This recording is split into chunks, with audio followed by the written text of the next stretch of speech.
الله أكبر.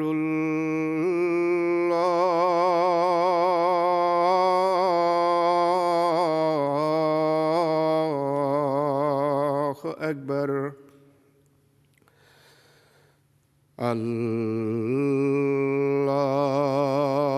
الله أكبر.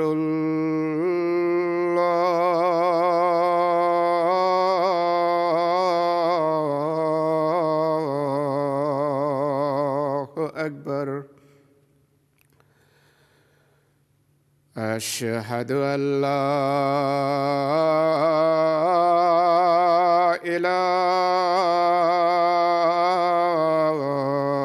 إله إلا الله. أشهد أن لا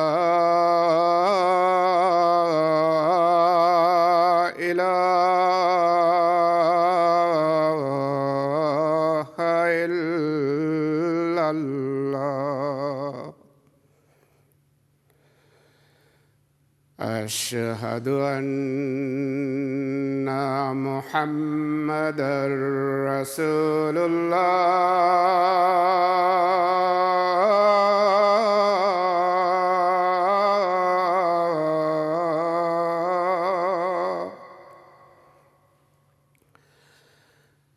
أشهد أن محمدًا رسول الله.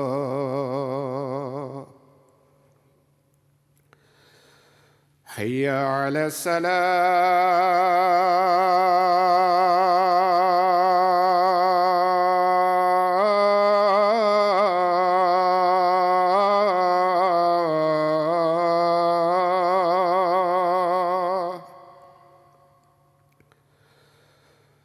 حي على الصلاة.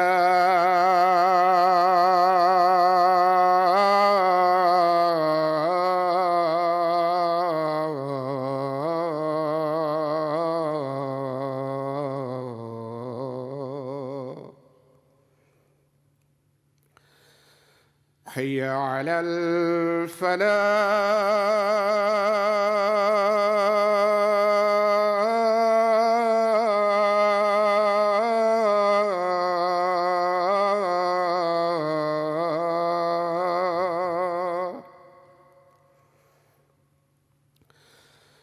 حي على الفلاح.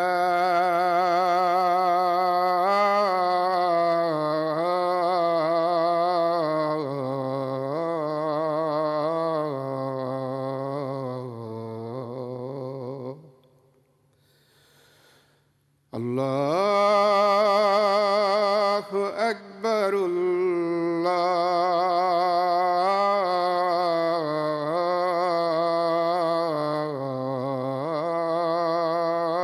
الله أكبر. لا إله إلا الله.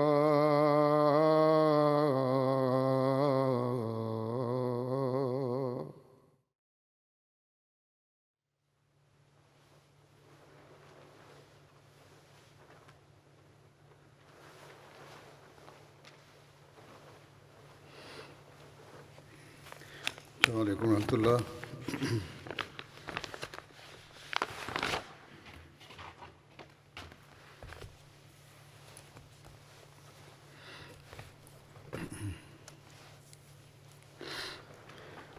أشهد أن لا إله إلا الله وحده لا شريك له وأشهد أن محمدًا عبده ورسوله. أما بعد فأعوذ بالله من الشيطان الرجيم. بسم الله الرحمن الرحيم. الحمد لله رب العالمين الرحمن الرحيم مالك يوم الدين إياك نعبد وإياك نستعين اهدنا الصراط المستقيم صراط الذين أنعمت عليهم غير المغضوب عليهم ولا الضالين.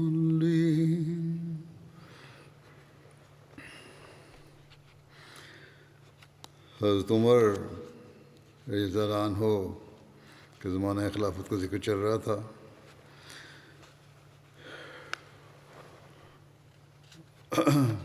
اور اس زمانے کی جو جنگیں تھیں ان کا ذکر تھا. کتب تاریخ کے مطالعہ سے معلوم ہوتا ہے کہ حضرت ابوبکر کے دور میں دمشق کا محاصرہ کئی ماہ تک جاری رہا اور ان کی وفات کے کچھ عرصے کے بعد اس جنگ میں مسلمانوں کو فتح حاصل ہوئی. بہرحال اس جنگ کی تفصیلات کیونکہ حضرت ابوبکر کے دور کے ہیں، جب حضرت ابوبکر کا ذکر ہوگا تو وہاں پیش کی جائیں گی انشاءاللہ. دمشق کے فتح کے بعد جو واقعات ہیں وہ بیان کرتا ہوں. دمشق کی فتح ہو جانے کے بعد ابو عبیدہ نے خالد بن ولید کو بقاء کی مہم پر روانہ کیا. بقاء دمشق، بالبک اور حمص کے درمیان ایک وسیع علاقہ ہے جس میں بہت ساری بستیاں واقع ہیں. انہوں نے اسے فتح کیا اور ایک سریہ اگلی کارروائی کے لیے آگے بھیجا. میسنون نامی چشمہ پر رومیوں اور سریہ والوں کی مٹبھیڑ ہو گئی. پھر دونوں میں لڑائی ہوئی. اتفاق سے رومیوں میں سے سنان نام کا ایک آدمی بیروت کے عقبی حصہ سے مسلمانوں پر حملہ کرنے میں کامیاب ہو گیا اور مسلمانوں کی اچھی خاصی تعداد کو شہید کر دیا. بیروت جو ہے یہ سمندر کے کنارے ملک شام کا ایک مشہور شہر تھا، اس لیے ان شہداء کی طرف منسوب کرتے ہوئے اس چشمے کا نام عین الشہداء پڑ گیا. ابو عبیدہ نے دمشق پر یزید بن ابو سفیان کو اپنا قائم مقام بنایا اور یزید نے دہیہ بن خلیفہ کو ایک سریہ کے ساتھ تدمر روانہ کیا تاکہ وہاں فتح کا راستہ ہموار کریں. تدمر شام کے علاقے میں ایک قدیم اور مشہور شہر ہے جو حلب سے 5 دن کی مسافت پر واقع ہے. یہ جس جدید کا ذکر ہو رہا ہے یہ حضرت ابو سفیان کے بیٹے تھے. اسی طرح ابو زہرا قشیری کو بسنیہ اور ہوارن بھیجا، لیکن وہاں کے لوگوں نے صلح کر لی. بسنیہ دمشق کے قریب ایک بستی کا نام ہے. ہوارن دمشق کا ایک وسیع علاقہ تھا جس میں بہت ساری بستیاں اور کاشتکاری والی زمینیں تھیں. شرحبیل بن حسنہ رضی اللہ عنہ نے اردن کے دارالحکومت تبریہ کو چھوڑ کر بقیہ پورے ملک پر بدریہ جنگ یعنی کہ جنگ ٹھونسی گئی تو اس کو جنگ کے ذریعے سے قبضہ کر لیا اور تبریہ والوں نے مصالحت کر لی. خالد بن بقاء کے علاقے سے کامیاب خالد بقاء کے علاقے سے کامیاب ہو کر لوٹے. بالبک والوں نے آپ سے مصالحت کر لی اور آپ نے ان کے ساتھ معاہدہ تحریر کر دیا. بالبک بھی دمشق سے 3 دن کی مسافت کی تاریخ میں جو لکھا ہوا ہے اور واقعہ ایک قدیم شہر ہے. یہاں دنوں کی مسافت سے مراد یہ ہے کہ اس زمانے میں جو ذریعہ تھا سفر کا اونٹوں یا گھوڑوں کے ذریعے سے اس کے ذریعے سے جو مسافت ہوتی تھی.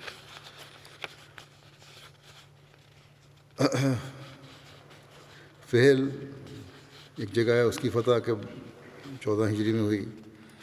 حضرت ابو عبیدہ نے حضرت عمر کی خدمت میں تحریر کیا کہ مجھے معلوم ہوا ہے کہ ہرقل حمص میں مقیم ہے اور وہاں سے دمشق فوجیں روانہ کر رہا ہے، لیکن یہ فیصلہ کرنا میرے لیے دشوار ہے کہ پہلے دمشق پر حملہ کروں یا فہل پر۔ فہل بھی شام میں ایک جگہ کا نام ہے۔ حضرت عمر نے جواباً تحریر فرمایا، پہلے دمشق پر حملہ کر کے اسے فتح کرو کہ وہ شام کا قلعہ ہے اور اس کا صدر مقام ہے، ساتھ ہی فہل میں بھی سوار دستے بھیج دو جو انہیں تمہاری طرف نہ بڑھنے دیں۔ اگر دمشق سے پہلے فہل فتح ہو جائے تو بہتر، ورنہ دمشق فتح کر لینے کے بعد تھوڑی سی فوج وہاں چھوڑ دینا اور تمام سرداروں کو اپنے ساتھ لے کر فہل روانہ ہو جانا، اور اگر اللہ تعالیٰ تمہارے ہاتھوں فہل کو فتح کرا دے تو خالد اور تم حمص چلے جانا اور شرابیل اور عمر کو اردن اور فلسطین بھیج دینا۔ خط ملتے ہی حضرت عمر کا جو خط تھا کہ جب ملا حضرت ابو عبیدہ کو تو انہوں نے فوج کے 10 افسروں کو، جن میں سب سے نمایاں ابو العاور سلمی تھے، فہل بھیج دیا اور خود حضرت خالد بن ولید کے ساتھ دمشق روانہ ہو گئے۔ رومی فوجوں نے مسلمانوں کو اپنی طرف آتے دیکھا تو اپنے گرد و پیش کی زمین میں بحیرہ تبریہ اور دریائے اردن کا پانی چھوڑ دیا، جس سے ساری زمین دلدل بن گئی اور اسے عبور کرنا دشوار ہو گیا۔ بہرحال ہرقل نے دمشق کی امداد کے لیے جو فوجیں بھیجی تھیں وہ بھی دمشق تک نہ پہنچ سکی تھیں۔ پانی کھولنے کی وجہ سے تمام راستے بند ہو گئے، مگر مسلمان ثابت قدم رہے۔ مسلمانوں کا استقلال دیکھ کر عیسائی صلح پر آمادہ ہوئے اور ابو عبیدہ کے پاس پیغام بھیجا کہ کوئی شخص سفیر بن کر آئے۔ ابو عبیدہ نے حضرت معاذ بن جبل کو سفارت کے لیے بھیجا۔ حضرت معاذ بن جبل نے ان کے سامنے اسلامی تعلیم پیش کی، مگر انہوں نے اسے قبول نہ کیا، یعنی دشمنوں نے تعلیم تھی اسے قبول نہ کیا۔ دیگر امور کے علاوہ رومیوں نے ان کو یہ پیشکش کی حضرت معاذ کو کہ ہم تم کو بلقاء کا ضلع اور اردن کا وہ حصہ جو تمہاری زمین سے متصل ہے دیتے ہیں، تم یہ ملک چھوڑ کر فارس چلے جاؤ۔ پہلے خود ہی فوجیں اکٹھی کر رہے تھے، جب دیکھا کہ ہارنے کا وقت آیا تو یہ پیشکش کی۔ حضرت معاذ نے انکار کیا اور اٹھ کر واپس چلا گیا کہ نہیں۔ رومیوں نے براہ راست ابو عبیدہ سے گفتگو کرنی چاہیے، چنانچہ اس غرض سے ایک خاص قاصد بھیجا۔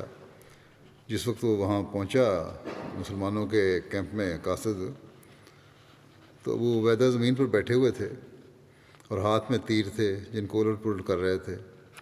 قاصد نے خیال کیا کہ سپہ سالار بڑے جاؤ چشم رکھتا ہوگا اور یہی اس کی شناخت کا ذریعہ ہوگا، لیکن وہ جس طرف آنکھ اٹھا کر دیکھتا تھا سب ایک رنگ میں ڈوبے نظر آتے تھے۔ آخر گھبرا کر پوچھا کہ تمہارا سردار کون ہے؟ لوگوں نے ابو عبیدہ کی طرف اشارہ کیا۔ وہ حیران رہ گیا اور تعجب سے ان کی طرف مخاطب ہو کر کہا کہ کیا در حقیقت تم ہی سردار ہو؟ ابو عبیدہ نے کہا ہاں۔ قاصد نے کہا کہ ہم تمہاری فوج کو فی کس 2 اشرفیاں دے دیں گے، تم یہاں سے چلے جاؤ۔ حضرت ابو عبیدہ نے انکار کیا۔ قاصد اس پر بڑا ناراض ہوا اور اٹھ کر چلا گیا۔ ابو عبیدہ نے اس کے تیور دیکھ کر فوج کو کمر بندی کا حکم دیا، تیار رہنے کا حکم دیا اور تمام حالات حضرت عمر کو لکھے۔ حضرت عمر نے اجازت فرمائی کہ ٹھیک ہے، پیش قدمی کرو، کیونکہ فوجیں اکٹھی ہو رہی ہیں اور حوصلہ دلایا کہ ثابت قدم رہو، خدا تمہارا مددگار ہے۔ ابو عبیدہ نے اسی دن کمر بندی کا حکم دے دیا تھا، لیکن رومی مقابلے میں نہ آئے اور اگلی صبح پھر حضرت خالد بن ولید صرف سواروں کے ساتھ میدان میں گئے۔ رومی لشکر بھی تیار تھا، دونوں میں جنگ ہوئی۔ مسلمانوں کی ثابت قدمی دیکھ کر رومی سپہ سالار نے زیادہ لڑنا بیکار سمجھا اور واپس جانا چاہا۔ حضرت خالد نے پکارا، رومی اپنا زور لگا چکے ہیں، اب ہماری باری ہے۔ اس کے ساتھ ہی مسلمانوں نے اچانک حملہ کیا اور رومیوں کو بسپا کر دیا۔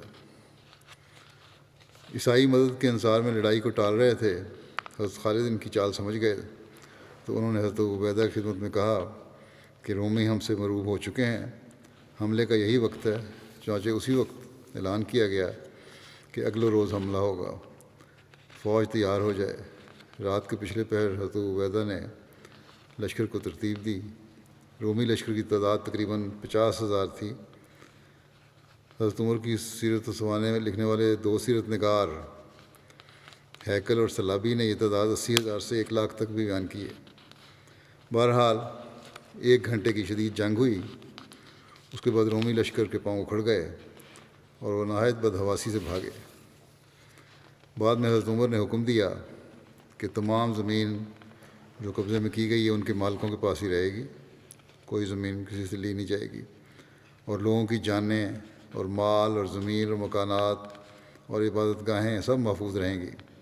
صرف مساجد کے لیے جگہ لی جائے گی، کوئی زمین اگر لینی ہے تو مساجد کے لیے لینی ہے، باقی زمینیں ان کے مالکوں کے پاس ہی رہیں گی۔ پھر فتح بیسان کا بیان ہے۔ جب شرحبیل فہل کی جنگ سے فراغت پا چکے، وہ اپنی فوج اور امر کو لے کر اہل بیسان کی طرف بڑھے، ان کا محاصرہ کر لیا۔ اس وقت ابو الاور اور ان کے ساتھ چند اور سردار تبریہ کا محاصرہ کیے ہوئے تھے۔ بیسان تبریہ کے جنوب میں 18 میل کے فاصلے پر واقع جگہ ہے۔ اردن کے علاقوں میں دمشق اور اس کے بعد کی دیگر مہمات میں رومیوں کی پے در پے شکستوں کی خبر پھیل چکی تھی، اور لوگوں کو معلوم ہو گیا تھا کہ شرحبیل اور ان کے ساتھ عمر بن العاص اور حارث بن ہشام اور سہیل بن عمر اپنی فوج کو لیے ہوئے بیسان کے ارادے سے جا رہے ہیں۔ اس لیے ہر جگہ لوگ قلعہ میں جمع ہو گئے۔ شرحبیل نے بیسان پہنچ کر اس کا محاصرہ کر لیا، جو چند روز تک جاری رہا، مگر بعد میں وہاں کے کچھ لوگ مقابلے کے لیے باہر نکلے۔ مسلمان ان سے لڑے اور ان کا خاتمہ کر دیا۔ باقی لوگوں نے مصالحت کی درخواست کی، جس کو مسلمانوں نے دمشق کی شرائط پر منظور کر لیا۔ جو فتح دمشق کی شرائط تھیں اسی بنیاد پر وہی منظور ہوئیں۔ پھر فتح تبریہ ہے۔ جب اہل تبریہ کو بیسان کی فتح اور اس کے معاہدہ کی اطلاع پہنچی تو انہوں نے ابو الاور سے اس شرط پر صلح کی کہ ان کو شرحبیل کی خدمت میں پہنچا دیا جائے۔ ابو الاور نے ان کی درخواست کو منظور کر لیا۔ چنانچہ اہل تبریہ اور اہل بیسان سے دمشق والی شرائط پر ہی مصالحت ہو گئی، اور یہ بھی طے ہوا کہ شہروں اور اس کے قریبی دیہات کی آبادیوں کے تمام مکانات میں سے آدھے مسلمانوں کے لیے خالی کر دیے جائیں اور باقی نصف میں خود رومی رہائش اختیار کریں، اور فی کس سالانہ 1 دینار اور زمین کی پیداوار میں سے معین حصہ ادا کریں گے۔ اس کے بعد مسلمان قائدین اور ان کی فوجیں آبادیوں میں مقیم ہو گئیں، اور اردن کی صلح پائے تکمیل کو پہنچ گئی، اور تمام امدادی دستے اردن کے علاقے میں مختلف مقامات میں سکونت پذیر ہو گئے، اور فتح کی خوشخبری جو ہے حضرت عمر کی خدمت میں روانہ کر دی گئی۔ پھر فتح حمص، یہ 14 ہجری میں ہوئی۔ اس کے بعد حضرت ابو عبیدہ نے حمص کی طرف پیش قدمی کی، جو شام کا ایک مشہور شہر تھا اور جنگی اور سیاسی اہمیت رکھتا تھا۔ حمص دمشق اور حلب کے درمیان شام میں واقع ہے۔ حمص میں ایک بڑا ہیکل تھا جس کی زیارت کے لیے دور دور سے لوگ آتے اور اس کے پجاری بننے پر فخر محسوس کرتے۔ بہرحال حمص کے قریب رومیوں نے خود بڑھ کر مقابلہ کرنا چاہا۔ رومیوں نے آگے بڑھے، چنانچہ ایک فوج کثیر حمص سے نکل کر جوسیہ میں مسلمانوں کے مقابل ہوئی، لیکن ان کو شکست ہوئی۔ حضرت ابو عبیدہ اور حضرت خالد بن ولید نے حمص پہنچ کر شہر کا محاصرہ کر لیا۔ سخت سردی کا موسم تھا۔ رومیوں کو یقین تھا کہ مسلمان کھلے میدان میں دیر تک نہیں لڑ سکیں گے۔ اس کے ساتھ ہرقل کی طرف سے مدد کی امید بھی تھی، چنانچہ اس نے جزیرے سے ایک فوج بھی روانہ کی، لیکن حضرت سعد بن ابی وقاص نے جو عراق کے مہم پر مامور تھے کچھ فوج اس لشکر کی طرف بھیج دی، جس نے اس لشکر کو وہیں روک لیا۔ مورخین نے لکھا ہے کہ رومیوں کے پاؤں میں چمڑے کے موزے ہوتے تھے، پھر بھی ان کے پاؤں شل ہو جاتے، جبکہ صحابہ کے پاؤں یا مسلمانوں کی جو فوج تھی ان کے پاؤں میں جوتوں کے علاوہ کچھ نہیں ہوتا تھا۔ ہرکل اہل حمص سے مدد کا وعدہ کر کے اور انہیں مقابلے کی ہمت دلا کر خود رہا چلا گیا، وعدہ کیا اور خود چلا گیا وہاں سے۔ حمص والے قلعہ بند ہو کر بیٹھ رہے۔ وہ اسی دن مسلمانوں سے لڑنے کے لیے نکلتے جس دن سخت سردی ہوتی۔ رومی ہرکل کی مدد کے انتظار میں تھے اور چاہتے تھے کہ مسلمان سردی سے عاجز آ کر بھاگ جائیں، لیکن مسلمانوں نے ثبات قدم دکھایا اور ہرکل کی مدد بھی ان کو نہ پہنچی، یعنی اس شہر کے لوگوں کو، اور سردی کے دن بھی گزر گئے۔ تو اہل حمص کو یقین ہو گیا کہ اب ان لوگوں کا مقابلہ نہیں کیا جا سکتا، چنانچہ انہوں نے صلح کی درخواست کی۔ مسلمانوں نے اسے قبول کر لیا اور شہر کے سارے مکان اہل شہر کے لیے چھوڑ دیے گئے اور دمشق کی طرح خراج اور جزیے پر صلح کر لی گئی۔ حضرت ابو عبیدہ نے حضرت عمر کو تمام واقعات سے مطلع کیا، جس کے جواب میں حضرت عمر کا حکم آیا کہ تم ابھی وہیں ٹھہرو اور شام کے طاقتور قبائل عرب کو اپنے جھنڈے تلے جمع کرو، میں بھی انشاءاللہ تعالیٰ برابر یہاں سے کمک بھیجتا رہوں گا۔ پھر مرج الروم ایک جگہ ہے، اسی سال مرج الروم کا واقعہ پیش آیا۔ مرج الروم جو ہے دمشق کے قریب ایک مقام تھا۔ واقعہ یہ ہوا کہ حضرت ابو عبیدہ فہل سے حمص جانے کے لیے حضرت خالد بن ولید کے ساتھ روانہ ہوئے۔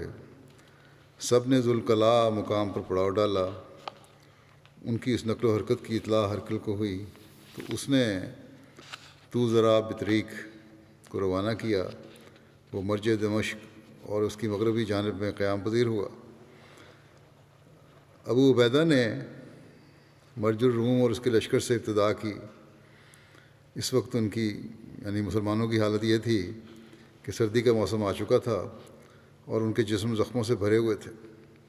جب یہ لوگ مرج الروم پہنچے تو شنس رومی بھی ادھر آ گیا اور توزرا کے قریب ہی شاہ سواروں کے ساتھ اس نے پڑاؤ ڈال لیا۔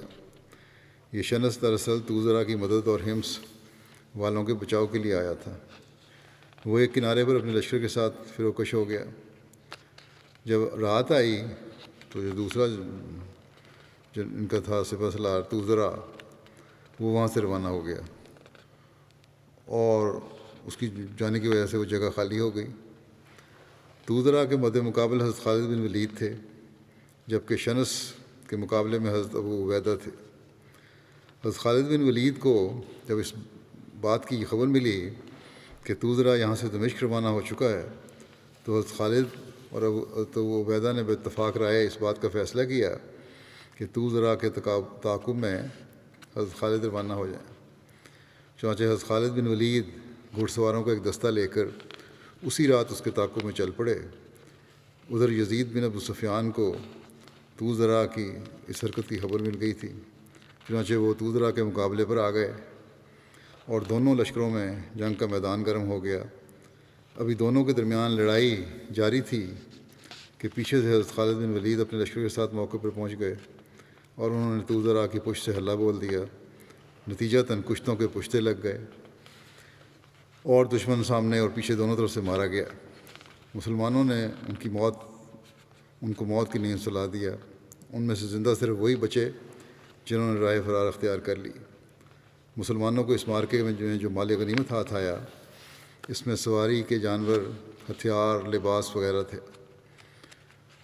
اس کو حضرت یزید بن ابو سفیان نے اپنے اور حضرت خالد بن ولید کے سپاہیوں میں بانٹ دیا۔ اس کے بعد حضرت یزید دمشق کی جانب روانہ ہو گئے اور حضرت خالد بن ولید حضرت ابو عبیدہ کی جانب واپس چلے گئے۔ جس یزید کا اسلام کی تاریخ میں جو بدنام ہے وہ معاویہ کے بیٹے تھے یزید، یہ ابو سفیان کے بیٹے یزید ہیں۔ توزرا جو تھا رومیوں کا سردار، اس کو حضرت خالد بن ولید نے قتل کیا تھا۔ حضرت خالد بن ولید جب توزرا کے مقام کے تعاقب میں روانہ ہو گئے تو حضرت ابو عبیدہ نے شنس کا مقابلہ کیا۔ دونوں فوجوں میں مرج الروم کے مقابلے پر جنگ چھڑ گئی۔ اسلامی لشکر نے بہت سے لوگوں کو قتل کیا اور حضرت ابو عبیدہ نے شنس کا کام تمام کر دیا۔ مسجد روم دشمن کی لاشوں سے بھر گیا۔ ان لاشوں کی بنا پر وہ مقام بدبودار ہو گیا تھا۔ رومیوں میں سے جو بھاگ گئے وہ تو بچ گئے، باقی کوئی موت کے منہ سے نہ بچ سکا۔ مسلمانوں نے بھاگنے والوں کا ہمس تک پیچھا کیا۔ پھر حضرت ابو عبیدہ نے فوج لے کر حماد کی طرف روانہ ہوئے۔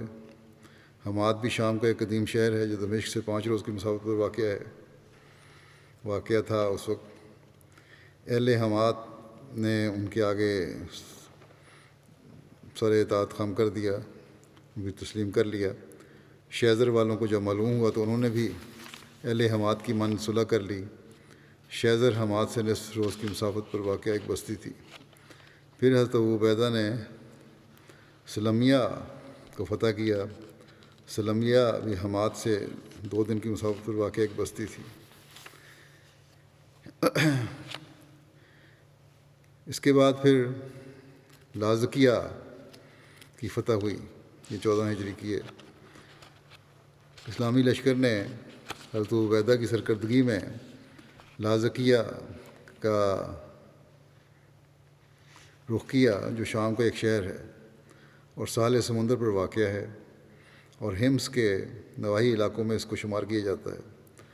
لازکیہ والوں نے جب اسلامی لشکر کو اپنی طرف آتے دیکھا تو قلعہ بند ہو کر بیٹھ گئے اور شہر کے دروازے بند کر کے مقابلے کے لیے آمادہ ہو گئے۔ انہیں اطمینان تھا کہ اگر مسلمانوں نے ان کا محاصرہ کیا تو وہ مقابلے کی طاقت رکھتے ہیں، اور اتنی دیر میں سمندر کے راستے انہیں ہر کلکی سے کمک پہنچ جائے گی۔ مسلمانوں نے اس شہر کا محاصرہ کر لیا۔ حفاظتی انتظامات کے لحاظ سے یہ شہر بہت مضبوط تھا اور فوجی چوکیوں کی وجہ سے کافی مشہور تھا۔ حضرت ابو عبیدہ نے اس کو فتح کرنے کی ایک نئی ترکیب نکالی، کیونکہ اب جنگی حکمت عملی جانتے تھے۔ انہوں نے محسوس کر لیا کہ اسے فتح کرنا بہت مشکل ہے۔ اگر وہ اس کے مقابلے پہ خیمہ زن ہو جاتے ہیں تو عرصہ قیام بہت لمبا ہو جائے گا، اور یہ بھی ہو سکتا ہے کہ لمبا عرصہ یہ محاصرہ جو ہے دشمنوں کی طرف سے ان کو اس دوران مدد بھی پہنچ جائے اور یہاں سے ناکام لوٹنا پڑے، یا پھر شہر کا محاصرہ زیادہ لمبا کیا جائے تو انطاکیہ جانا ناممکن ہو جائے گا۔ تو آپ نے ایک رات میدان میں بہت سے اتنے گہرے گڑھے کھدوائے کہ گھوڑے پر سوار بیٹھا ان میں چھپ جائے، اور انہیں گھاس سے چھپا دیا، اور صبح محاصرہ اٹھا کر ہمس کی طرف روانہ ہو گئے۔ شہر والوں نے محاصرہ اٹھتے دیکھا تو خوش ہوئے اور اطمینان سے شہر کے دروازے کھول دیے۔ دوسری طرف حضرت ابو عبیدہ راتوں رات اپنی فوج سمیت واپس آ گئے اور ان غارنما گڑھوں میں چھپ گئے۔ صبح جب شہر کے دروازے کھلے تو مسلمانوں نے ان پر حملہ کر دیا۔ کچھ مسلمانوں نے شہر کے دروازے پر قبضہ کر لیا۔ جو قلعے سے باہر تھے انہوں نے بھاگنے میں اپنی عافیت جانی، اور جو شہر میں موجود تھے ان پر خوف طاری ہو چکا تھا۔ لہذا جو لوگ شہر میں تھے ان میں سے ہر ایک راہ نجات کی جستجو میں لگ گیا۔ ان کے لیے اطاعت اور تسلیم کے علاوہ کوئی چارہ نہیں تھا، چنانچہ انہوں نے صلح کر لی اور بھاگنے والوں نے امان چاہی۔ مسلمانوں نے شہر میں داخل ہو کر شہر کو فتح کر لیا۔ حضرت ابو عبیدہ بن جراح نے جزیے پر صلح کر لی اور ان کا گرجا انہی کے قبضے میں رہنے دیا، اور بعد میں مسلمانوں نے اس کے قریب ہی اپنی ایک مسجد بنا لی۔ اس فتح کے بعد حضرت عمر نے لکھا کہ اس سال مزید پیش قدمی نہ کی جائے۔ پھر فتح کہ نسرین ہے، یہ 15 ہجری کی ہے۔ حضرت ابو عبیدہ بن جراح نے حضرت خالد بن ولید کو کہ نسرین کی طرف روانہ کیا، جو صوبہ حلب کا ایک بارونق شہر تھا۔ حلب کے راستے میں پہاڑ کے درمیان کہ نسرین کا قلعہ واقع تھا۔ حضرت خالد بن ولید حاضر مقام کے قریب پہنچے۔ حاضر بھی حلب کے قریب ایک مقام ہے۔ اس جگہ رومی لوگ مناس کی زیر قیادت آپ کے مقابلے میں آ گئے۔ ہرکل کے بعد روم کا سب سے بڑا سپہ سالار مناس ہی تھا۔ بہرحال وہاں کے باشندوں نے اور جو ان کے ہاں عرب عیسائی تھے انہوں نے مسلمانوں کا مقابلہ کیا عربوں کا یہ دستور تھا کہ وہ شہر کی حفاظت کے لیے شہر سے باہر نکل کر خیمے ڈال دیتے تھے۔ چنانچہ یہ عیسائی عرب بھی اسی دستور کے مطابق باہر خیمہ زن تھے۔ سخت مارکے کے بعد حضرت خالد نے رومیوں کا بہت سا لشکر قتل کر دیا اور ان کے سردار میناس کو بھی قتل کر دیا۔ علاقے کے لوگوں نے حضرت خالد بن ولید کے پاس پیغام بھیجا کہ ہم عرب لوگ ہیں اور جنگ کرنے پر راضی نہ تھے، ہمیں زبردستی اس جنگ میں شامل کیا گیا تھا، لہذا ہم سے درگزر کیا جائے۔ اس پر حضرت خالد نے ان کا عذر قبول کیا اور ان سے اپنا ہاتھ روک لیا۔ کچھ رومی بھاگ کر کے نسرین میں قلعہ بند ہو گئے۔ حضرت خالد نے ان کا تعاقب کیا، لیکن جب وہ کنسرین پہنچے تو رومی شہر کے دروازے بند کر چکے تھے۔ یہ دیکھ کر حضرت خالد نے ان کے پاس یہ پیغام بھیجا کہ اگر تم بادلوں میں جا چھپو گے تو اللہ تعالیٰ ہم کو تمہارے پاس پہنچا دے گا یا تمہیں ہماری طرف پھینک دے گا۔ کچھ دن تو وہ یوں ہی قلعہ بند رہے، لیکن آخرکار کے نسرین والوں کو یقین ہو گیا کہ اب کوئی راہ نجات نہیں۔ چنانچہ انہوں نے درخواست کی کہ حمص کی صلح کی شرائط پر انہیں امان دی جائے، لیکن حضرت خالد نے انہیں حکومت اولی کی سزا دینے کا فیصلہ کر جو پہلے وہ حکومت اولی انہوں نے کی تھی اس کی سزا دینے کا فیصلہ کر چکے تھے حضرت خالد، اس لیے شہر کو تباہ کرنے کے سوا اور کسی بات پر راضی نہ ہوئے۔ اہل کنسرین اپنے مال و متاع اور اہل و عیال کو تقدیر کے حوالے کر کے انطاکیہ بھاگ گئے۔ جس وقت حضرت عبیدہ بن جراح کے نسرین پہنچے تو انہوں نے حضرت خالد بن ولید کے اس فیصلے کو عدل و انصاف کے عین مطابق پایا اور شہر کے قلعے اور فصیلیں منہدم کر دیں۔ اس کے بعد انہوں نے محسوس کیا کہ انصاف کے ساتھ شفقت کا سلوک بھی ہونا چاہیے۔ یہ تو انصاف تھا جو پہلے کیا گیا دشمنوں سے، اب شفقت بھی مسلمانوں کو کرنی چاہیے۔ پھر انہوں نے یہ کیا شفقت کے لیے کہ اہل شہر کو ان کی درخواست کے مطابق امان بھی دے دی، اور یہ بھی کہا جاتا ہے کہ شہر کے کلیسا اور مکان تقسیم کر دیے گئے، چرچ بھی اور مکان بھی تقسیم کر دیے گئے، اور نصف حصے پر مسلمان قابض ہو گئے، نصف حصہ انہیں کے پاس رہنے دیا۔ ایک روایت یہ بھی ہے کہ شہر کی کچھ زمین لے کر وہاں مسجد تعمیر کر دی گئی اور باقی سب کچھ بدستور اہل علاقہ کے قبضے میں ہی رہنے دیا۔ جو لوگ انطاکیہ بھاگ گئے تھے وہ بھی جزیہ قبول کر کے واپس آ گئے تھے۔ دوسرے مفتوحہ علاقوں کی طرح یہاں کے لوگوں نے سے بھی بہتر سلوک کیا گیا اور صحیح مساوات کی بنیاد پر ان کے درمیان عدل قائم کیا گیا، جس میں کوئی طاقتور کسی بھی کمزور پر ظلم و جبر نہیں کر سکتا تھا۔ پھر فتح کیساریہ ہے، یہ بھی 15 ہجری کی ہے۔ کیساریہ شام کا ساحلی شہر ہے جو تبریہ سے 3 دن کی مسافت پر واقع تھا۔ یہ جنگ کس سال میں ہوئی اس کے بارے میں متفرق روایات ملتی ہیں۔ ایک تو ہے نا کہ 15 ہجری، دوسرے قول کے مطابق 16 ہجری میں ہوئی، اور تیسری روایت کے مطابق 19 ہجری، اور چوتھے قول کے مطابق 20 ہجری میں ہوئی۔ بہرحال جس وقت حضرت عبیدہ شمالی روم میں فاتحانہ پیش قدمی فرما رہے تھے، حضرت عمر بن عاص اور حضرت شرحبیل بن حسنہ روم کی ان فوجوں سے جنگ آزما تھے جو فلسطین میں جمع تھیں اور انہیں شکست دینے کی کوشش کر رہے تھے، لیکن یہ کوئی آسان کام نہ تھا۔ یہ فوجیں کثرت تعداد اور سامان کے اعتبار سے بہت قوی تھیں، اور ان کی قیادت روم کا سب سے بڑا سپہ سالار اترابون کر رہا تھا، جس کی بعید النظری اور جنگی سوجھ بوجھ مملکت میں اپنا کوئی حریف نہ رکھتی تھی۔ اس نے سوچا کہ فوج کو مختلف مقامات پر پھیلا دیا جائے تاکہ زمام اقتدار بھی تنہا اسی کے ہاتھ میں رہے، اور اگر اس فوج کے کچھ حصوں پر عرب فتح بھی پائیں تو دوسرے حصے سے متاثر نہ ہوں۔ چنانچہ اس نے رملہ اور اسی طرح ایلیا پر ایک بھاری لشکر متعین کیا اور اس کی حمایت کے لیے غزہ، سبستیہ، نابلس، لد اور یافا میں فوجیں چھوڑ دیں۔ اس کے بعد عربوں کی آمد کے انتظار میں بیٹھ گیا۔ اسے یقین تھا کہ وہ عربوں پر فتح پانے اور ان کی قوتوں کو پراگندہ کرنے کی طاقت و قوت رکھتا ہے۔ حضرت عمر بن عاص نے موقع کی نزاکت کو محسوس کر لیا۔ انہوں نے سوچا کہ اگر وہ اپنی تمام فوجوں کے ساتھ اطرابون کے مقابلے میں صف آراہ ہوتے ہیں تو رومی فوجیں ایک دوسرے سے مل جائیں گی اور وہ ان پر فتح یاب نہ ہو سکیں گے، بلکہ ہو سکتا ہے کہ رومی ان پر فتح پا لیں۔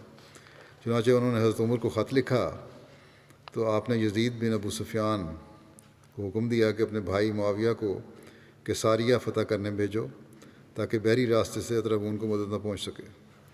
حضرت عمر نے امیر معاویہ کے نام خط میں تعریف فرمایا کہ میں تمہیں کیساریہ کا امیر بناتا ہوں، وہاں جاؤ اور اس کے خلاف اللہ سے مدد طلب کرو، اور لا حول ولا قوۃ الا باللہ العلی العظیم، اور اللہ ربنا وثقاتنا ورجاؤنا ومولانا نعم المولا و نعم المکیل نعم النصیر بکثرت پڑھو، یعنی گناہ سے بچنے کی طاقت اور نیکی کرنے کی طاقت صرف اللہ ہی کی ہے، اللہ ہی کو ہے جو بہت بلند شان والا اور بہت عظمت والا ہے، اور اللہ ہمارا رب ہے اور ہمارا بھروسہ ہے، اور وہ ہماری امیدگاہ ہے، وہ ہمارا مولا ہے، اور کیا ہی اچھا مولا اور کیا ہی اچھا مددگار ہے۔ الفاروق میں لکھا ہے کہ کیساریہ پر اول 13 ہجری میں عمر بن عاص نے چڑھائی کی اور مدت تک محاصرہ کیے پڑے رہے، لیکن فتح نہ ہو سکا۔ ابو عبیدہ کی وفات کے بعد حضرت عمر رضی اللہ عنہ نے یزید بن ابی سفیان کو ان کی جگہ مقرر کیا اور حکم دیا کہ کیساریہ کی مہم پر جاؤ۔ وہ 17,000 کی جمعیت کے ساتھ روانہ ہوا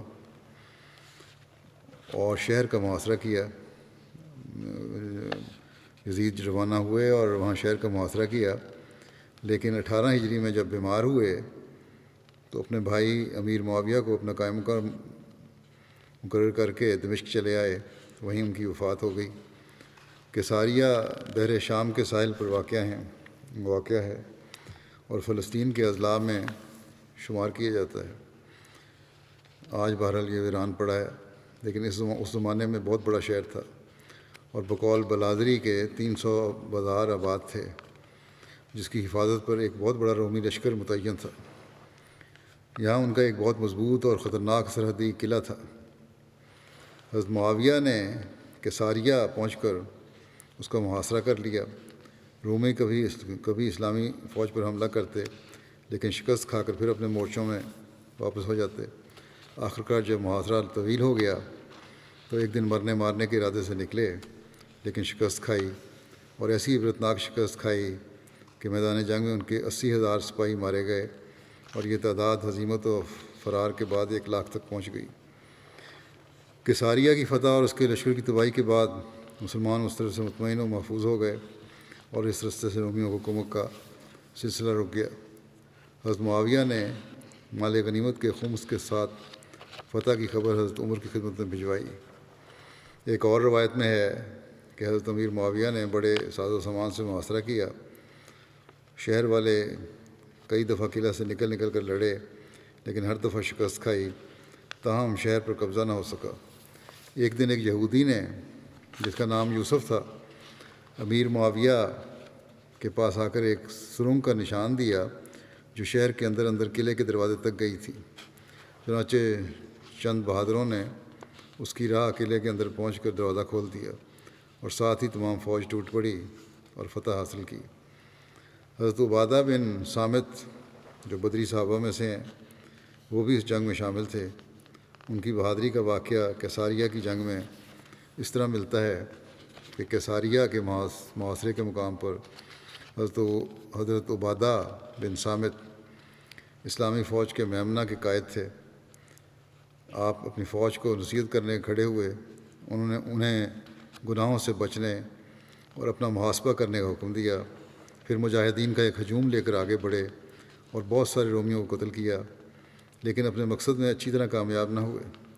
دوبارہ اپنی جگہ واپس آئے، اپنے ساتھیوں کو لڑنے مرنے پر جوش دلایا، اور اپنے ساتھ اتنا بڑا ہجوم لے کر حملہ کرنے کے بعد بھی نامراد لوٹنے پر کافی حیرت اور تعجب کا اظہار کیا، اور کہا کہ اے اسلام کے پاسبانوں، میں بیعت عقبہ میں شریک ہونے والے نقباء میں سے یعنی نقیبوں میں سے کم عمر تھا، لیکن مجھے سب سے لمبی عمر ملی۔ اللہ نے میرے حق میں فیصلہ کیا کہ مجھے زندہ رکھا، یہاں تک کہ آج یہاں تمہارے ساتھ اس دشمن سے لڑ رہا ہوں۔ قسم ہے اس ذات کی جس کے ہاتھ میں میری جان ہے، میں نے مومنوں کی جماعت لے کر جب بھی مشرکوں کی جماعت پر حملہ کیا مومنوں کی جماعت لے کر جب بھی مشرکوں کی جماعت پر حملہ کیا تو انہوں نے ہمارے لیے میدان خالی کر دیا، یعنی ہماری جیت ہوئی، اور اللہ نے ہمیں فتح دی۔ کیا بات ہے کہ تم نے ان پر حملہ کیا اور ان کو ہٹا نہ سکے۔ پھر اس کے بارے میں آپ کو جو اندیشہ لاحق تھا اسے ان لفظوں میں بیان کیا کہ مجھے تمہارے بارے میں 2 چیزوں کا اندیشہ ہے، یا تو تم میں سے کوئی خائن ہے، یا جب تم نے حملہ کیا تو مخلص نہیں تھے، یا خائن ہو یا اخلاص نہیں ہے۔ اس کے بعد یا اس وقت اخلاص نہیں تھا جب حملہ کر رہے تھے۔ اس کے بعد آپ نے انہیں صدق کے دل سے شہادت مانگنے کی تلقین کی اور کہا کہ میں تم میں سب سے پیش رہوں گا اور ہرگز پیچھے نہیں ہٹوں گا یہاں تک کہ اللہ تعالیٰ فتح سے نواز دے یا شہادت کی موت عطا فرمائے۔ چنانچہ جب رومی اور مسلمان آپس میں ٹکرائے تو عبادہ بن صامت اپنے گھوڑے سے کود کر پیدل ہو گئے۔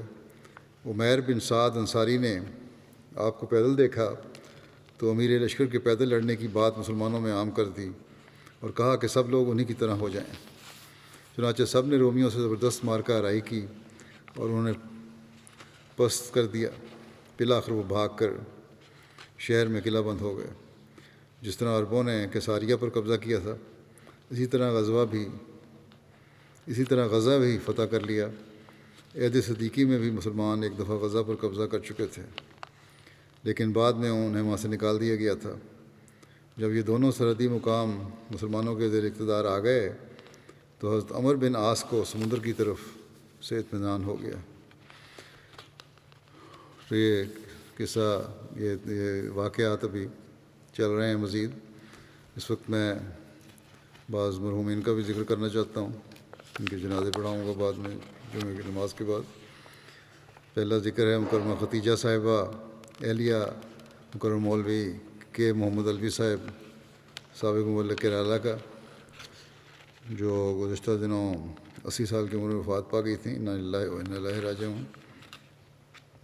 ان کے والد کہنی محی الدین صاحب کیرالہ کے ابتدائی احمدیوں میں سے تھے اور مرحومہ کو بھی بہت چھوٹی عمر میں احمدیت میں داخل ہونے کی توفیق ملی۔ بڑی صابرہ، شاکرہ، صوم و صلات کی پابند، دیندار، غریب پرور، مہمان نواز، قناعت پسند خاتون تھیں۔ ان کے مرحومہ کے شوہر مبلغ سلسلہ تھے، کئی دن دوروں کی وجہ سے باہر رہتے تھے، لیکن مرحومہ ہمیشہ شکر گزاری تھی ان میں، کبھی شکوہ نہیں کیا۔ پسماندگان میں 2 بیٹے اور 5 بیٹیاں شامل ہیں۔ مرحومہ موسیہ بھی تھیں۔ آپ کے بڑے بیٹے کے موسیٰ مبلغ سلسلہ تھے جو 54 سال کی عمر میں گردے کے فیل ہونے کی وجہ سے وفات پا گئے تھے۔ ان کے چھوٹے بیٹے بھی مولم سلسلہ ہیں اور 5 بیٹیاں بھی مربیان سے بھی آئی گئی ہیں۔ اللہ تعالیٰ مرحومہ سے مغفرت و رحم کا سلوک فرمائے۔ اگلا ذکر ہے ملک سلطان رشید خان صاحب کوٹ فتح خان کا، سابق امیر ضلع اٹک تھے یہ۔ سلطان رشید خان صاحب ملک سلطان رشید خان صاحب 22 اگست اور 22-23 کی درمیانی شب وفات پا گئے۔ انا للہ و انا الیہ راجعون۔ اللہ تعالیٰ کے فضل سے موسی تھے۔ ان کے والد کرنل ملک سلطان محمد خان صاحب نے 23 سال کی عمر میں 1923 میں حضرت مسلم موعود کے ہاتھ پر بیعت کی تھی۔ اپنے خاندان میں اکیلے احمدی تھے۔ پھر ان کی شادی ہو گئی عائشہ صدیقہ صاحبہ جو فتح مصطفیٰ سیال کی بیٹی تھیں، ان سے حضرت مسلم موعود نے کروائی تھی یہ شادی۔ ان کے دادا کا نام سلطان رشید صاحب کے دادا کا نام ملک سلطان سرخرو خان تھا۔ انہیں برطانوی بادشاہ کے دربار میں نمایاں مقام حاصل تھا اور دربار میں کرسی دی جاتی تھی۔ انہیں اپنے بیٹے ملک سلطان محمد خان صاحب کے 4 سال کے بعد احمدیت قبول کرنے کی سعادت نصیب ہوئی۔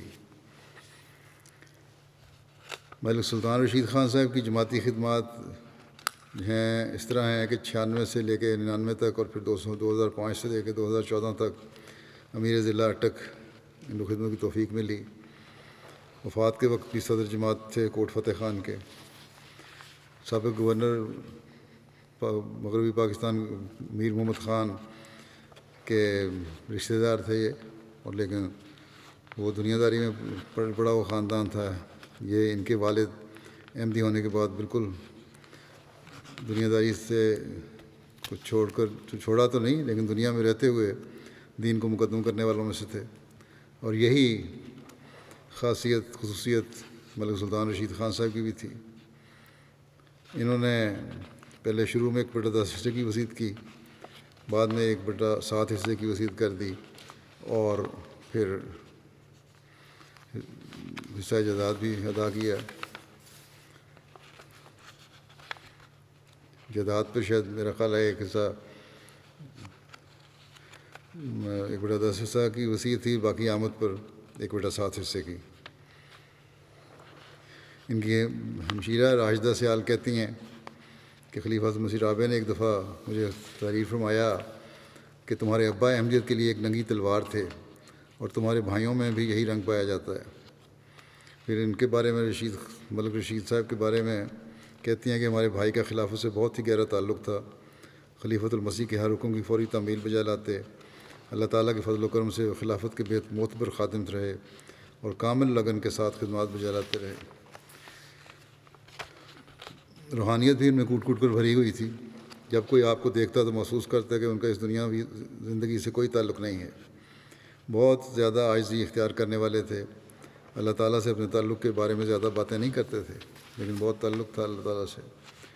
ان کے دن اور رات ہر ایک کے لیے دعاؤں میں بھرے ہوئے تھے، خواہ وہ دوست ہو یا رشتہ دار یا اجنبی۔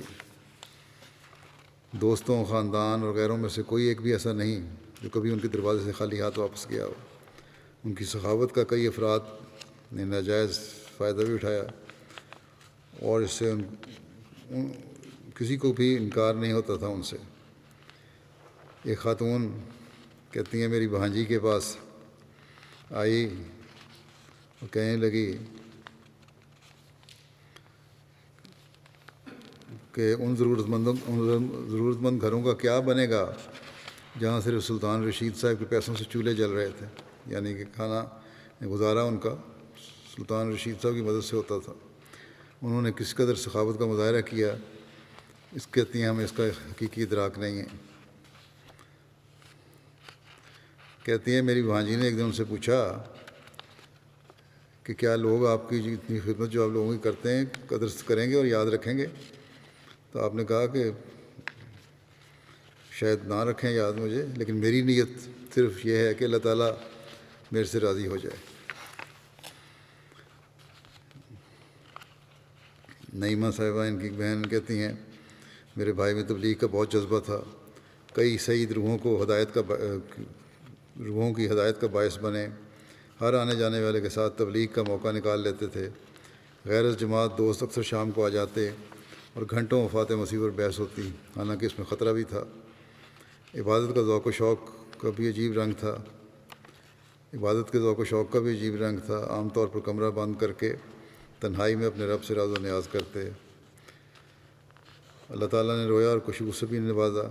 ایک دفعہ ایبٹ آباد میں گرمیوں کے لیے گئے، اچانک ایک مالی پریشانی سے دوچار ہو گئے، دعا کے سوا کچھ نہیں کر سکتے تھے۔ صبح سحر کے لیے کہتی ہیں کہ گھنے درختوں کے ایک جھنڈ کے پاس سے گزرے تو ایک بلند اور صاف آواز آئی، لا تقنطوا من رحمت اللہ۔ زبیری صاحب سابق امیر ضلع اٹک کی بیگم کہتی ہیں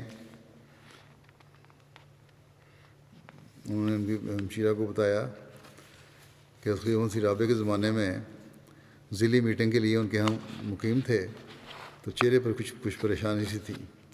وجہ پوچھنے پر بتایا کہ ایک تقریر کرنی ہے لیکن تیاری بالکل نہیں ہو سکی۔ دوسرے دن صبح بڑے حشاش تھے، ناشتے کے لیے آئے تو کہا کہ کہنے لگے کہ رات خلیفہ مسیح ثالث رحمہ اللہ تعالیٰ خواب میں آئے اور ساری تقریر کچھ ہی دیر میں انہوں نے لکھوا دی ہے، الحمدللہ میری تقریر تیار ہو گئی۔ اللہ تعالیٰ پر توکل کا یہ عالم تھا کہ گاؤں میں تنہا دشمن میں گھرے ہوئے کمال اطمینان سے سالہ سال زندگی بسر کی، نہ کوئی ڈر تھا نہ گھبراہٹ، بے حد بہادر تھے، کہتے تھے حکم الہی کے بغیر تو پتہ بھی نہیں ہل سکتا۔ ایک دفعہ ان کے ملازم نے کسی سوالی کو واپس کرنا چاہا تو اسے سمجھایا کہ اگر اللہ تعالیٰ مجھے کسی کا وسیلہ بنانا چاہتا ہے تو اس کو لوٹانے والا میں کون ہوتا ہوں۔ ہر قسم کی علمی گفتگو کی مہارت رکھتے تھے، حضرت مسیح علیہ السلام کی کتب کا کئی بار مطالعہ کر چکے تھے۔ ماشاء اللہ جامع خصوصیت کے حامل وجود تھے، پابند صوم و صلات، تہجد گزار، دعا گو اور نہایت حکیمانہ انداز میں بات کرنے والے انسان تھے، اور ہر بات کو تبلیغ پہ ختم کیا کرتے تھے۔ اللہ تعالیٰ ان کی مغفرت اور رحم کو سلوک فرمائے۔ اگلا ذکر ہے مکرم عبدالقیوم صاحب انڈونیشیا کا، جو 25 اگست کو ان کی وفات ہوئی 82 سال کی عمر میں۔ انا للہ و انا الیہ راجعون۔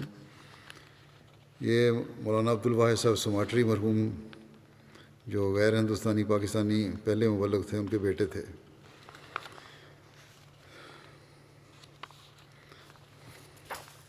انڈونیشیا کے ایک مشہور ٹیکنیکل اسکول سے انہوں نے کیمیکل انجینئرنگ میں بیچلر کی ڈگری حاصل کی، پھر سرکاری اسکالرشپ پر اعلیٰ تعلیم کے لیے فرانس گئے اور پیٹرولیم اکنامکس میں وہاں ماسٹر کی ڈگری حاصل کی، پھر منسٹری آف انرجی اور منرل ریسورسز میں ملازم ہوئے، وہاں مختلف عہدوں پر فائز رہے۔ ریٹائر ہونے کے باوجود اپنے فیلڈ کے ماہر کے طور پر ان سے کام لیا جاتا تھا۔ پھر 73 سال کی عمر میں بڑی محنت سے انہوں نے یونیورسٹی آف انڈونیشیا سے کیمیکل انجینئرنگ میں PhD کی ڈگری بھی حاصل کر لی۔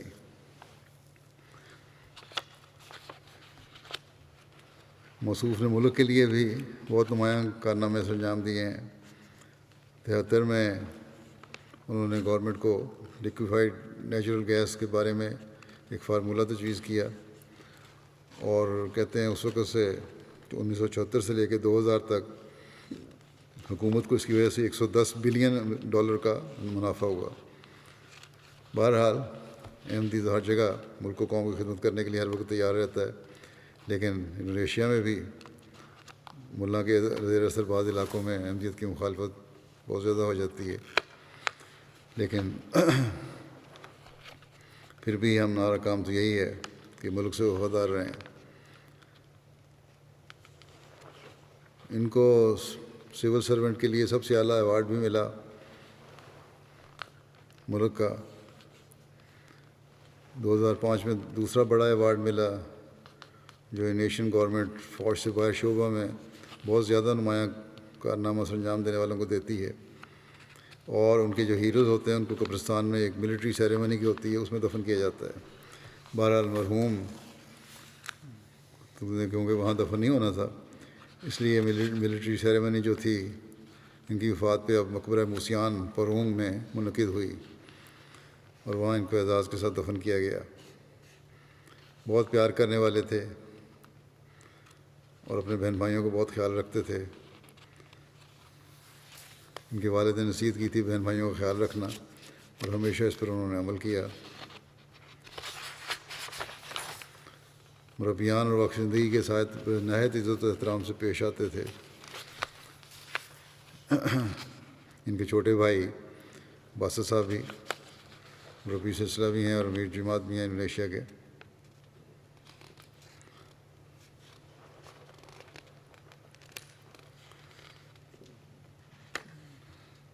ماتحتوں کے ساتھ بھی ان کا بڑا اچھا سلوک ہوتا تھا۔ ایک ان کا ملازم نے ماتحت نے کہا کہ 9 سال کی عمر سے میں مرحوم کی زیر کفالت رہا ہوں، اسکول کی فیس وغیرہ کی ضروریات مرحوم نے ادا کیں، اچھے سلوک کی وجہ سے حضرت اقدس مسیح علیہ السلام کی کتب پڑھنے کے بعد میں نے بھی بیعت کر لی۔ مرحوم کی مہربانی اور سخاوت بہت اعلیٰ درجے کی تھی، ہمیشہ لوگوں کے ساتھ ایک جیسا سلوک کرتے، کبھی اپنے آپ پر فخر نہیں کیا اور نہ ہی اپنے عہدے پر فخر کیا۔ ان کے سرکاری گیس کمپنی میں ان کے سابق کارکن تھے، وہ کہتے ہیں بہت ہی ذہین، ثابت قدم اور محنتی تھے۔ موصوف بہت ہی مشہور اور بڑے افسر تھے، لیکن اس کے باوجود بہت ہی عاجزی رکھنے والے تھے۔ خلافت اور جماعت سے نہایت محبت کرنے والے تھے۔ جب بھی جماعت کو قربانی کی ضرورت ہوتی یا مشکلات کا سامنا کرنا پڑتا، وہ نہایت خلوص دل سے مدد کرتے تھے۔ حضرت خلیفہ مسیح رابع جب انڈونیشیا گئے ہیں تو انہوں نے ان کے گھر میں ہی قیام فرمایا تھا، اور سرکاری ملازم کی حیثیت سے کام کرتے ہوئے مرحوم نے یہ کبھی نہیں چھپایا کہ وہ احمدی ہیں، اور نہ بعد میں، حالانکہ مخالفت بعد میں زیادہ شروع ہو گئی تھی، لیکن کبھی نہیں چھپایا کہ میں اپنا احمدی ہونا۔ اپنے دوستوں کو تبلیغ کرنے میں مستعد تھے اور ایک معروف احمدی شخصیت کے طور پر جانے جاتے تھے۔ ایک دفعہ ایک بجلی کمپنی کے سی ای او نے وزیر کو کہا کہ پانی ڈیم کا کم ہو رہا ہے اور کچھ عرصے تک یہی حال رہا تو بجلی بند کرنی پڑے گی۔ تو منسٹر صاحب کو ان کی دعاؤں پر کچھ یقین تھا، انہوں نے کہا کہ جاؤ قیوم صاحب کے پاس جاؤ۔ تو قیوم صاحب کے پاس گئے، میری مدد کریں۔ تو انہوں نے کہا اچھا میری مدد تم نے میرے سے لینی ہے تو میرے ذریعے سے پھر خلیفۃ المسیح کو خط لکھو، ہمارے امام کو، اور اس طرح یہ خط لکھا کہ دعا کریں کہ ہو جائے۔ کہتے ہیں منگل کو یہ خط انہوں نے دیا واقعہ، اور اگلے دن ہی موسلا دھار بارش ہو گئی اور ڈیم بھر گیا۔ جماعت کے لیے خدمات یہ ان کی ہیں کہ فارونگ میں ہیڈ کوارٹر کمپلیکس کی تعمیر میں کئی رکاوٹوں کا سامنا تھا۔ اس وقت کے رئیس تبلیغ محمود چیمہ صاحب تھے، انہوں نے ذکر کیا، انہوں نے کہا کہ فکر نہ کریں، مالی معاملات میں کوئی روک تھی، رقم کی کمی تھی، انہوں نے تو کہا کہ میں سارا خرچ ادا کروں گا، اور سارا خرچ ادا کیا، اور 2 سالوں کے اندر ایک بڑی مسجد وہاں بن گئی۔ مرکزی گیسٹ ہاؤس اور مبلغین کی کوارٹر کی تعمیر کا زیادہ تر حصہ بھی انہوں نے ادا کیا۔ 4 عدد کوارٹرز کی 100% تعمیراتی اخراجات مرحوم کی طرف سے تھے۔ ایم ٹی اے انڈونیشیا کے ابتدائی دنوں میں تقریباً تمام اخراجات مرحوم اور ان کی اہلیہ نے برداشت کیے۔ مغربی جکارتہ میں واقع اسٹوڈیو کے لیے استعمال کیا جاتا تھا ان کا گھر۔ کارکنان کے الاؤنس کی ادائیگی کے اخراجات بھی مرحوم کی طرف سے تھے۔ انڈونیشیا میں ہومیوپیتھی کے ابتدائی دنوں میں ادویات سے لے کر کلینک کی جگہ تک کے تمام اخراجات مرحوم کی فیملی نے برداشت کیے۔ واحد سینئر ہائی اسکول کے ابتدائی تعمیراتی اخراجات بھی مرحوم کے خاندان کے عطیات سے آئے، ان کا زیادہ تر حصہ انہی کا ہوتا تھا اس میں۔ قادیان میں انڈونیشین گیسٹ ہاؤس جو سرائے ایوب زیر تعمیر ہے، اس کے لیے بھی انہوں نے نمایاں مالی قربانی کی۔ مرحوم نے مرکز کے گرد کافی زمین خریدی، پھر رہائش کے لیے جماعت کو دے دی۔ معصوم احمد صاحب پرنسپل جامعہ احمدیہ انڈونیشیا لکھتے ہیں کہ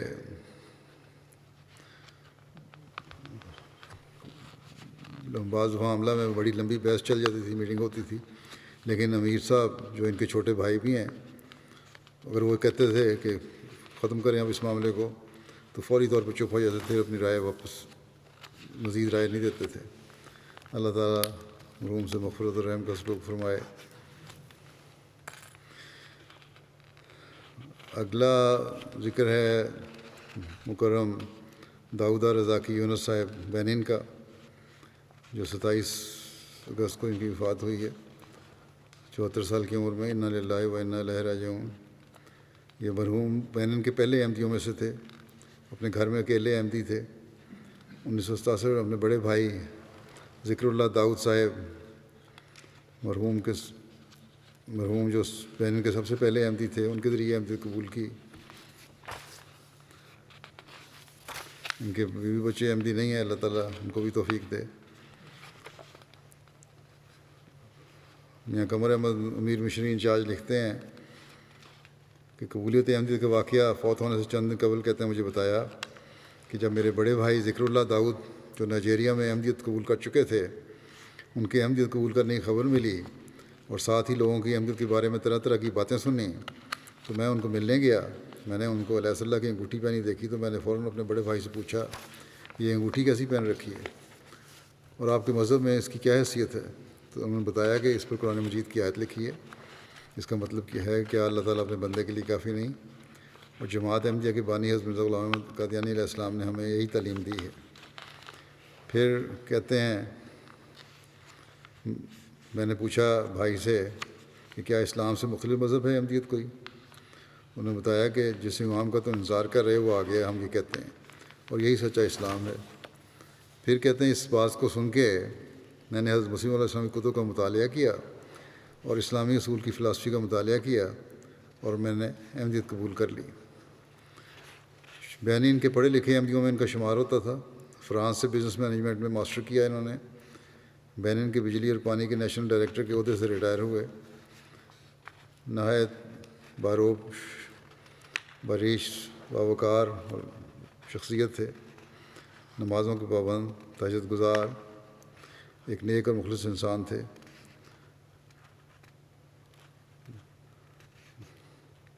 حضرت مسیح علیہ السلام اور خلفاء سے بے پناہ محبت تھی.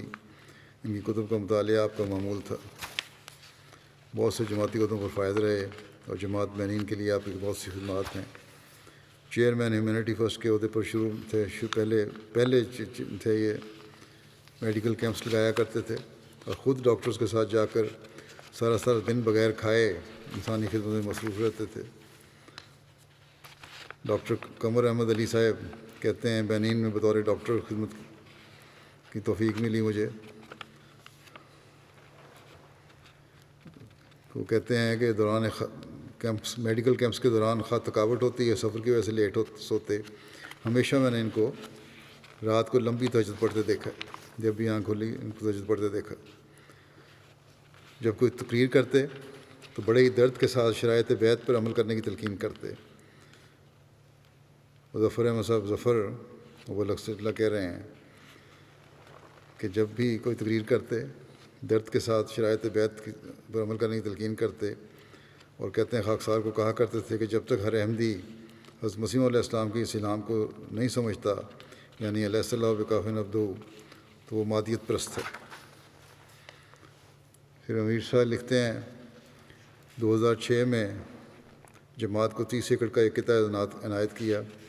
2021 میں کہتے ہیں میں نے خواہش ظاہر کی کہ بنین میں مدرسۃ الحفظ کی بلڈنگ بنوا کر جماعت کو تحفہ پیش کریں، تو انہوں نے بڑا مسکرا کے کہا کہ انشاءاللہ، اور یہ شروع بھی ہو گیا ہے.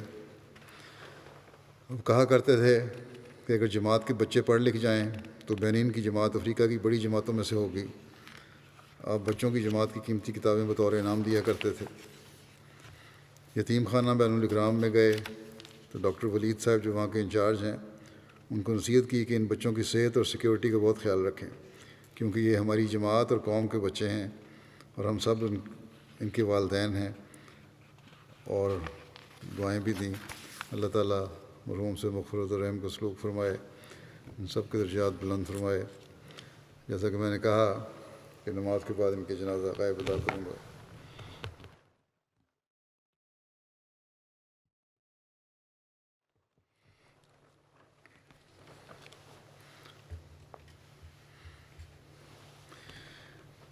الحمد للہ نحمدہ ونستعینہ ونستغفرہ ونؤمن بہ ونتوکل علیہ ونعوذ باللہ من شرور انفسنا ومن سیئات اعمالنا. من یهدہ اللہ فلا مضل له ومن يضلل فلا هادي له. ونشهد أن لا إله إلا الله ونشهد أن محمدا عبده ورسوله. عباد الله رحمكم الله، إن الله يأمر بالعدل والإحسان وإيتاء ذي القربى وينهى عن الفحشاء والمنكر والبغي يعظكم لعلكم تذكرون اذكروا الله يذكركم وادعوه يستجب لكم ولذكر الله أكبر